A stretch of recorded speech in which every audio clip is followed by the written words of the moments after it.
इस फिल्म की शुरुआत में दिखाया जाता है कि जब गॉड्स यानी देवता जमीन पर राज करती थी, यहाँ की रखवाली करती थी, तभी गॉडेस यानी देवी ने कसम खाई थी कि मैं अपने लोगों का ख्याल रखूंगी, हमेशा उनकी हिफाजत करूंगी। जिस मकसद के लिए वो अपनी ताकत, जिसका नाम कोस्मो था, उसे इस्तेमाल करके कुछ नाइट्स बनाती है, यानी कुछ गार्ड प्रोटेक्टर जो कि लोगों की हिफाजत करेंगे। वो नाइट्स गॉडेस की कोस्मो पावर का इस्तेमाल करके दुश्मनों से लड़ते हैं और बड़ी आसानी से उन्हें हरा देते हैं। लेकिन जैसे जैसे वक्त गुजरता गया, इंसानों ने सभी गॉड्स और गॉडेस को भुला दिया और ये बस अफसाना ही बनकर रह गई। यानी कि लोगों ने गॉड्स और गॉडेस को ऐसे भुला दिया जिसे वो कभी थे ही नहीं। लेकिन फिर 18 साल के बाद वही गॉडेस इंसान के रूप में पैदा हुई, उसका दूसरा जन्म हुआ। तभी गोल्डन नाइट ने अपनी जान गंवाकर उस बच्ची की जान बचाई। इसके बाद प्रेजेंट टाइम इन मौजूदा वक्त में हम एक लड़के सिया को देखते हैं जो सड़क पर रहता है क्योंकि रहने के लिए उसके पास घर भी नहीं है। वो अपनी बड़ी बहन जो कि लापता है उसे याद करता रहता है और हर वक्त उसे ढूंढने की कोशिशों में ही मसरूफ रहता है। अभी जब वो बैठा अपनी बहन की तस्वीर देख रहा था कि तभी यहाँ एक आदमी जो कि रिंग का मालिक था, इन्हें जहाँ लड़ाइयाँ वगैरह लड़ी जाती है, वो आकर सिया को कहता है कि तुम्हारे लड़ने का वक्त आ गया है। इसीलिए सिया रिंग की तरफ जाने लगता है। तब रिंग का मालिक उसे रोककर कहता है कि मेरी बात गौर से सुनो, रिंग में जाकर नाचने मत लग जाना, लड़ना है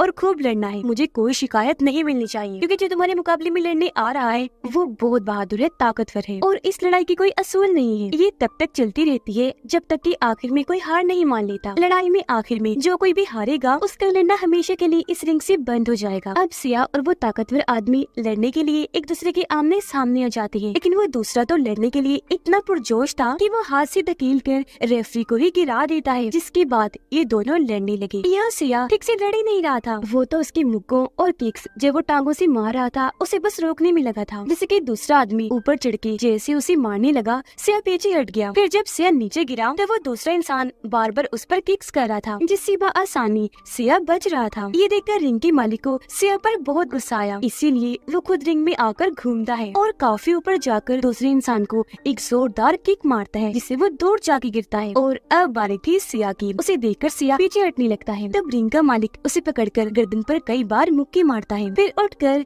जोरदार किक मारता है, जिससे सिया दूर जाके गिरता है। अब सिया जैसे उस पर वार करने आया, रिंग के मालिक ने उसे बच्चों की तरह पकड़ के दूर उठा के मारा। उसे इस तरह मार कर रिंग का मालिक सजा दे रहा था कि तुमने अपने बॉस की बात नहीं मानी, हालांकि मैंने तुम्हें लड़ने को कहा था। फिर जाली के साथ लगाकर उसे बार बार मुक्के मारता है, कहने लगा सिया लड़ो मुझसे, लड़ो, मैंने तुम्हें कहा था कि उससे लड़ना है पर तुम नहीं लड़े, तो अब लड़ो, यहाँ मुझसे लड़ो। लेकिन सिया में इतनी हिम्मत नहीं थी कि वो लड़ पाता क्योंकि जख्मी हो गया था। इसे देखकर वहाँ के लोग रिंग के मालिक के लिए नारे लगाने लगते हैं। अब सिया यहाँ होश में आने की कोशिश करने लगा, जहाँ तभी उसे अपनी बहन का ख्याल आने लगा। वो जैसे ख्याल से बाहर आया, उसकी हालत अजीब सी हो गई, जिसके साथ ही उसके जिस्म से बहुत सारी कोस्मो पावर बाहर निकलने लगी, जिसकी ताकत इतनी थी कि रिंग का मालिक दूर जाके गिरता है। अब रिंग का मालिक तो दोबारा खड़ा हो जाता है पर सिया नहीं हो पाता, जिस वजह से रिंग के मालिक को चैंपियन कह दिया जाता है, यानी कि इस लड़ाई को वो जीत गया है। लेकिन तभी सिया उठता है, एक जोरदार किक उसे मारता है, जिससे वो काफी दूर जाके गिरता है। ऐसा करने के बाद वो यहाँ से भाग जाता है। सिया अब जाता है लॉकर रूम में, जहाँ सब लोगों के सामान पड़े थे। वो अपना सामान पैक करके यहाँ से जाने ही वाला था कि तभी एक आदमी उसके पास आकर कहने लगा कि कोई आदमी है जो तुमसे मिलना चाहता है और वो तुम्हारे माजी के बारे में सब कुछ जानता है, तुम्हारी बहन के बारे में भी कि वो गुम हो गई है, उसे ढूंढने में वो तुम्हारी मदद कर सकता है। उधर रिंग का मालिक किसी को कॉल करके बताता है कि यहाँ आज मुझे एक लड़का मिला है जिसके पास कोस्मो पावर है। अब सिया को एक अंधेरी वाली जगह पर ले जाया गया, जहाँ उसे मिलने एक बिजनेसमैन आता है जो वॉरियर यानी योद्धा भी था। वो सिया को एक काफी पुरानी जंग का किस्सा सुनाता है और बताने लगा कि मेरी वाइफ जिसका नाम वेंडर है वो बहुत ताकतवर है और उसके पास बहुत सारे वॉरियर्स भी है, जिनके अंदर भी बहुत सारी ताकतें हैं। वो अब गलत रास्ते पर निकल चुकी है अपने मकसद के लिए, जिस वजह से मैंने उसका साथ छोड़ दिया और अब वो अपने साथियों के साथ मुझसे लड़ने यहाँ आती होगी और अब तुम्हें ये फैसला करना है कि तुम्हें सही का साथ देना है या गलत का। जिस सुनकर जाहिर है सिया उसका हिस्सा देने के लिए तैयार हो जाता है, पर तभी यहाँ उसकी वाइफ वेंडर के सिपाही तबाही मचाते हुए आ जाते हैं। वो इतने ताकतवर थे कि सच में उन्हें रोकना बहुत मुश्किल था। आते ही वो इनके सिपाहियों को उठा कर मार गिराते हैं। हालांकि ये लोग भी उनका सामना करते हैं, उन्हें रोकने की कोशिश की जाती है, पर वो बहुत ताकतवर थी। सब सिपाहियों को ढेर करने के बाद अब वो सिया और उस वॉरियर वेंडर के हस्बैंड के पीछे पड़ जाते हैं। तो वो दोनों जल्दी से अपनी जान बचाने के लिए वहाँ से भाग गई। वेंडर की सिपाही उनका पीछा कर रही थी, लेकिन तभी सामने से एक आदमी जो पायलट था वो आकर इनकी जान बचाता है। जो सिपाही इनके पीछे पड़े थे वो उनको शूट करके इन्हें गाड़ी में बैठा लेता है और ये लोग यहाँ से निकलने लगते हैं। अब इन्हें लग रहा था कि हम बच गए, लेकिन दुश्मन अभी भी इनके पीछे पड़े हुए थे। इन पर लगातार बॉम्ब गोलीबारी की जा रही थी। लेकिन जब इनसे कुछ नहीं होता तो इन लोगों पर मिसाइल्स का हमला किया जाता है इनको रोकने के लिए, ताकि सिया को पकड़ा जा सके, क्योंकि इन दुश्मन लोगों का टारगेट वही था। उसे पकड़ने की वजह ये थी कि उस दिन कॉस्मो पावर को उसके अंदर से निकलते देखा गया। अब ये लोग बचते बचाते एक सुरंग में आ जाते हैं, जहाँ जाने से रोकने के लिए भी इन पर गोलीबारी की जाती है। बड़े से मिसाइल से हमला किया जाता है, लेकिन ये जैसी तैसी वहाँ से बच निकलते हैं। अब सिया को कुछ समझ नहीं आ रही थी कि यहाँ क्या हो रहा है। उसे जानना था, इसीलिए वो इस बारे में वेंडर के हस्बैंड से पूछता है। तो वो अपने पायलट साथी को कहता है कि इस लड़के को बेहोश कर दो। जैसे सिया को बेहोश किया जाता है, उसे ख्याल आया जिसमें वो अपनी बहन को देखता है कि जब सिया छोटा बच्चा था तब उसकी बहन उसे अलमारी में छुपा रही होती है और उसे कहती है कि कुछ भी हो जाए यहाँ से बाहर मत निकलना। वो जैसे अलमारी का दरवाजा बंद करने लगी, वहाँ धमाका हुआ और अलमारी का दरवाजा झटके से खुद ही बंद हो गया। जिसके बाद बहुत सारे सिपाही अंदर आए, उनके पास बहुत सारे बॉम्ब थे और वो सिया की बहन को पकड़कर अपने साथ ले जाते हैं। यहाँ सिया ने वेंडर को भी देख लिया था और अब उसे जैसे होश आई, वो खुद को एक प्लेन में पाता है, जहाँ उसके साथ वेंडर का हस्बैंड और पायलट भी था। सिया काफी कंफ्यूज था, उसे कुछ समझ नहीं आ रही थी और वो सब जानना चाहता था। तब वो आदमी अपने बारे में बताने लगा कि मैं एक वॉरियर हूँ, ये तो तुम जान ही गए हो, पर पहले मैं एक बहुत बड़ा बिजनेसमैन हुआ करता था। ये सारी बातें बताते बताते वो उसे काफी पुराने वक्त की चीजें भी दिखाता है और शुरुआत वाली गॉडेस के बारे में बताता है कि उनका दूसरा जन्म इंसानी रूप में हुआ है और अभी तुम्हारी ड्यूटी है, तुम उस गॉडेस का ख्याल रखोगे जो इंसानी रूप में है, क्योंकि तुम बहुत बहादुर हो, तुम्हें अब उसका गार्डियन, उसका प्रोटेक्टर बनना है। इन सब बातों पर सिया को यकीन नहीं आता, इसीलिए वो यहाँ से जाने लगता है। पर जब वो उसकी बहन के बारे में बात करता है तो सिया को रुकना पड़ता है और वॉरियर बताता है कि जैसे कि तुम जान गई हो कि तुम्हारी बहन को मेरी वाइफ और उसके सिपाही अगवा कर ले गए हैं, तो असल में वो तुम्हारे घर इसलिए पहुंची क्योंकि उसे तुम्हारे घर से कॉस्मो सिग्नल मिली थी। तब तुम्हारी बहन तुम्हें अलमारी में इसलिए छुपा रही थी ताकि तुम्हारी जान बच जाए, वेंडर के हाथ तुम न लग जाओ। इसके बाद वो सिया को एक लड़के से मिलवाता है जो उसकी अपनी बेटी थी, जिसका नाम सियाना था। अब सियाना और कोई नहीं बल्कि गॉडेस की दूसरे जन्म का इंसानी रूप है, जो सिया को एक बॉक्स देती है जिसमें एक आर्मर वाला लॉकेट था। आर्मर यानी मेटल का सूट जो ताकतवर मजबूत होता है और पूरे जिस्म को कवर करता है। ये लॉकेट सियाना ने उसे इसलिए दिया था क्योंकि इसके बगैर वो वेंडर के सिपाहियों को हरा नहीं पाएगा। अभी भी इन बातों पर यकीन करना सिया के लिए मुश्किल था, तो वॉरियर कहता है अच्छा चलो पहले खाना खा लेते हैं, जब हमारा दिमाग चलेगा तब हम आगे की डिस्कशन करेंगे। वेंडर अपने खास आदमी के साथ रिंग की मालिक के पास गई और उसे काफी डांटती है कि उस दिन तुम्हारी गलती की वजह से सिया वहाँ से भाग निकला, जरा सा भी तुम दिमाग से काम लेती तो आज वो हमारे पास होता। अब सियाना और उसके डैड यानी वॉरियर टेबल पर बैठकर खाना खा रहे थे। यहाँ सियाना सिया से काफी मुतासिर होती है कि ये कैसे पूरा चम्मच खाने का भर भर के खाता है, बहुत अच्छे से खाता है, जरा सा भी खाना जाया नहीं करता। जिस पर सिया कहता है कि हाँ ऐसा ही है, हम सड़क पर रहने वाले लोगों को जब भी खाना मिलता है तो हम ऐसे पेट भर के खाते हैं क्योंकि हमें नहीं पता होता कि अगली बार खाना कब मिलेगा। तब यहाँ पायलट आ गया जो वॉरियर को किसी काम से बाहर ले जाता है और सिया और सियाना बात करने लगती है। सिया उसे पूछता है हाँ बताओ तुम कैसा महसूस कर रही हो, क्योंकि तुम तो एक गॉडेस हो ना। इस पर वो कहती है कि नहीं फिलहाल मैं नहीं हूँ, लेकिन वक्त आने पर मैं गॉडेस बन जाऊंगी। मगर ये बात मुझे बहुत परेशान करती है। वो ये बातें बता ही रही थी कि तभी उसकी हालत खराब होने लगी क्योंकि उसकी पावर कंट्रोल से बाहर हो रही थी। उसके अंदर से भी पर्पल रंग की कॉस्मो पावर निकलने लगती है और आसपास का सब कुछ काला पड़ जाता है। वहाँ अंधेरा छा गया जिसमें इस तरह के बदलाव होने से सियाना को बहुत तकलीफ हो रही थी। इतनी देर में सियाना के डैड पायलट और कुछ सिपाही अंदर आए। सिपाही उसकी ताकत को बर्दाश्त नहीं कर पाए, दूर दूर जाके गिरते हैं। उसकी ऐसी हालत देखकर सिया उसके पास आने की कोशिश करता है, लेकिन वॉरियर उसको पार जाने से मना कर देते हैं, ये कहकर कि नहीं इसके नजदीक मत जाना वरना तुम मारे जाओगे। फिर जैसे सब नॉर्मल हुआ, सियाना नॉर्मल हुई, तो सिया पूछता है कि आखिर सियाना को हुआ क्या था। तब सियाना के डैड बताते हैं कि ये गॉडेस का दूसरा इंसानी रूप है, पर क्योंकि जिस्म इंसान का है तो गॉडेस की कॉस्मो पावर बर्दाश्त करना बहुत मुश्किल है। अब जैसे इस बिल्डिंग में लगी डिवाइस को इस कॉस्मो एनर्जी का पता चलता है, बिल्डिंग खुद को ब्लॉक कर देती है ताकि ये सिग्नल्स बाहर न जाएं और वेंडर को सियाना के बारे में पता न चल जाए। अब सियाना उसे दुखी होते हुए बताती है ऐसा समझ लो मैं यहाँ किसी कैद में हूँ, एक कैदी जैसी जिंदगी गुजार रही हूँ। उधर रिंग का मालिक वेंडर के सिपाही से लड़ता है। वो काफी बहादुरी से एक दूसरे का सामना कर रही थी। अब हालांकि वेंडर के सिपाही ने आर्मर भी पहन रखा था, लेकिन फिर भी रिंग का मालिक उसे लड़ने की कोशिश कर ही रहा था। इससे वेंडर अंदाजा लगा लेती है कि रिंग का मालिक ताकतवर तो है पर इतना नहीं कि वो सिया को हरा सके, इसीलिए वो इस पर अपनी नई टेक्नोलॉजी का आर्मर इस्तेमाल करने का फैसला करती है। उधर सिया और सियाना अकेले में बात करते हैं। हैं और वो उस दिन को याद करने लगती है जब वो छोटी बच्ची थी और कुछ लोग उसे मारने की कोशिश कर रहे थे। तब गोल्डन नाइट ने अपनी जान पर खेलकर उसकी जान बचाई। आगे सियाना बताती है कि जैसा कि मैं गॉडेस का दूसरा जन्म हूँ, तो जाहिर है वेंडर और उनके हस्बैंड की असली बेटी नहीं हूँ। उन्होंने तो मुझे बस गोद लिया था, लेकिन जो मेरी मोम थी वो तो हर वक्त अपने मकसद को पाने के लिए अपनी टेक्नोलॉजी में लगी रही, जबकि उनके हस्बैंड ने सारी जिंदगी बाप बनकर मेरा ख्याल रखा। यह सिया बताता है कि मेरी बहन भी बहुत बहादुर है, वो हमेशा मेरा ख्याल रखती थी। इसके बाद ये दोनों अपने अपने ख्यालों के बारे में भी बात करते हैं जो इनको आया करती थी, जिसके बाद सिया फैसला करता है कि एक अच्छा नाइट बनने के लिए अब मैं सिल्वर नाइट से ट्रेनिंग लूंगा। इससे मैं अपने कॉस्मो पावर को भी समझ लूंगा और अपनी बहन को भी ढूंढ लूंगा। रात में वेंडर का खास आदमी उसे पूछता है कि आखिर आपने नई टेक्नोलॉजी का इस्तेमाल करने का फैसला क्यों किया, और वो भी रिंग के मालिक पर। तो वेंडर जवाब देती है कि हाँ, ये टेक्नोलॉजी इस्तेमाल करना जरूरी है क्योंकि इसके बगैर हम सिया को न ढूंढ पाएंगे और न ही लड़ पाएंगे। इसी के जरिए हमें पता लग सकता है कि वो लोग कहाँ हैं, और क्योंकि ये काम रिस्की है इसलिए मैंने रिंग के मालिक को चुना। अगली सुबह सिया अपनी ट्रेनिंग के लिए निकलने वाला होता है, जहाँ सियाना उसे बहुत सारा खाना देती है। इस दौरान दोनों एक दूसरे को बड़े गौर से देखते हैं। ऐसा लग रहा था कि दोनों को प्यार हो गया है। तो जब सिया प्लेन में आकर बैठता है तो पायलट उसे समझाता है कि ज्यादा उम्मीदें मत लगाना, कुछ हासिल नहीं होगा क्योंकि गॉडेस का कोई दोस्त नहीं होता, वो किसी से प्यार नहीं कर सकती। इससे सियाना के डैड को भी काफी हैरानी होती है, इसीलिए वो उसे पूछती है कि बेटा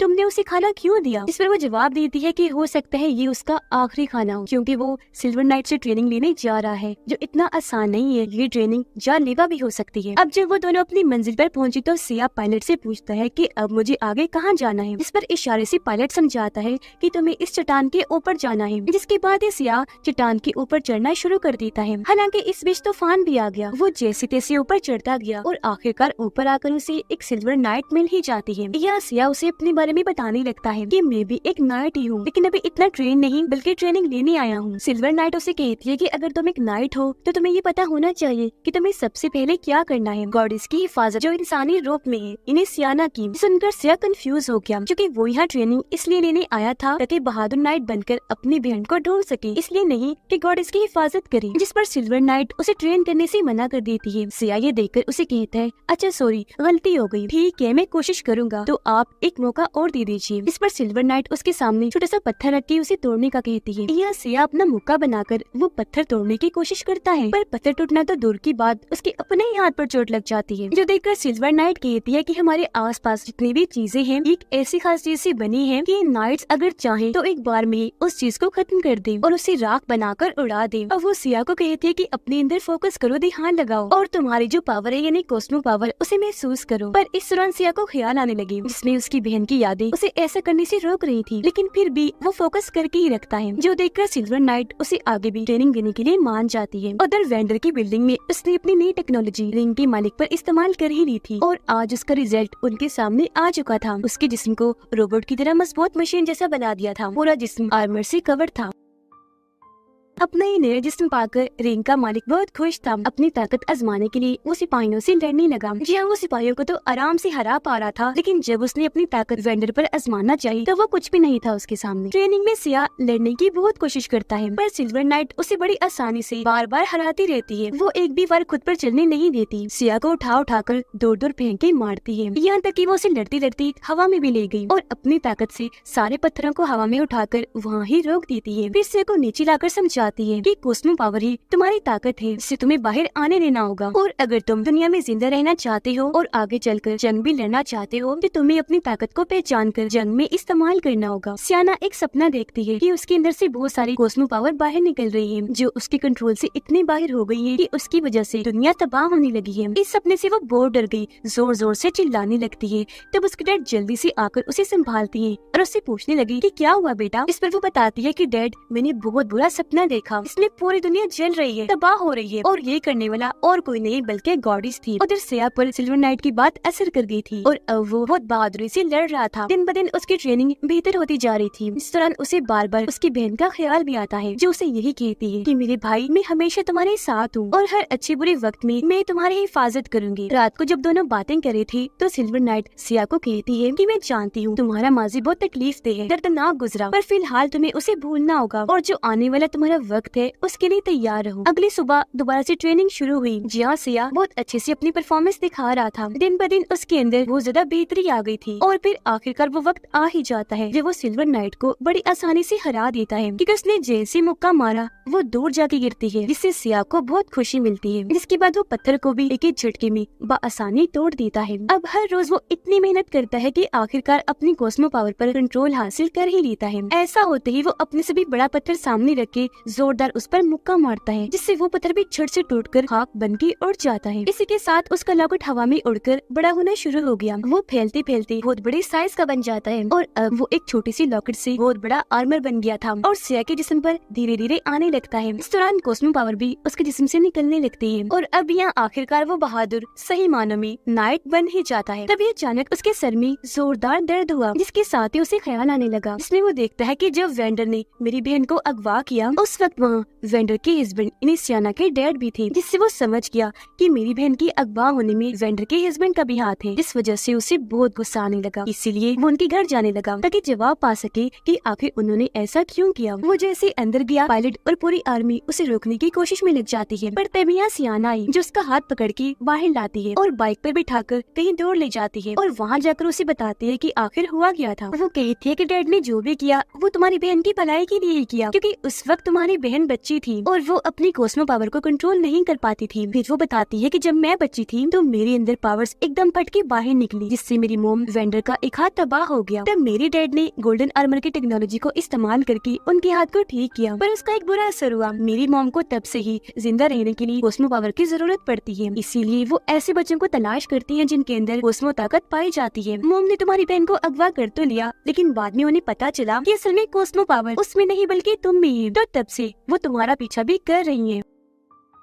अब हालांकि ये बात सामने आ गई थी कि तुम्हारी बहन में कॉस्मो पावर नहीं है, पर उसे छोड़ने की बजाय अपनी हिफाजत में रखा गया क्योंकि उसकी जान को खतरा था। दरअसल सबको लग रहा था कि वो कुछ छुपा रही है और वो जो छुपा रही थी वो और कुछ नहीं बल्कि तुम थे सिया। अब मेरी मोम को पता चल गया था कि गॉडेस का दूसरा जन्म हो गया है, इसलिए मेरे डैड ने केयर किए गए सभी बच्चों को आजाद कर दिया। इसमें तुम्हारी बहन भी शामिल है, क्योंकि वो जानते थे कि गॉडेस की जो कॉस्मो पावर है वो मेरी मोम के लिए काफी होगी। पायलट आकर सियाना के डैड को बताता है कि आपकी वाइफ वेंडर अपनी पूरी फौज लेकर हमारी तरफ आ रही है। तब वो कहती है कि मैं अकेला यहाँ रुकूंगा, बाकी सब लोग चले जाएं। सियाना उसे कहती है कि मुझसे वादा करो, अगर मैंने अपना कंट्रोल खो दिया तो तुम मुझे रोकोगी। वो ये बातें कर ही रही थी कि तभी वेंडर की जहाज आने लगती है, इसलिए इन्हें यहाँ से भागना पड़ता है। पर सियाना अपने डैड को अकेला छोड़ के जाना नहीं चाहती थी, इसलिए वो वापस अपने घर जाने लगी, जहाँ पर एक धमाका हुआ और वेंडर के सिपाही अंदर घुसना शुरू हो जाते हैं। आते ही वो यहाँ के सभी गार्ड्स पर आसानी से हमला करके उन्हें मार गिराती है और उनकी पूरी सिक्योरिटी को भी तोड़ के रख देती है। पायलट जो प्लेन की तरफ बढ़ने लगा कि तभी उसके सामने भी सिपाही आकर उसे रोकने लगते हैं और यहाँ इनके बीच भी खतरनाक लड़ाई होने लगती है। वेंडर यहाँ आकर अपने हस्बैंड से मिलती है और जब भी दोनों अपने माजी के बारे में बात कर रहे थे कि तभी यहाँ सिया और सियाना आ जाते हैं। अब रिंग का मालिक जो रोबोटिक था वो आकर वेंडर के हस्बैंड से लड़ने लगता है। हालांकि वो भी उसका सामना करती है, लेकिन क्योंकि वो बहुत ताकतवर था इसलिए बड़ी आसानी से उन्हें हरा देता है। वो भाग कर आया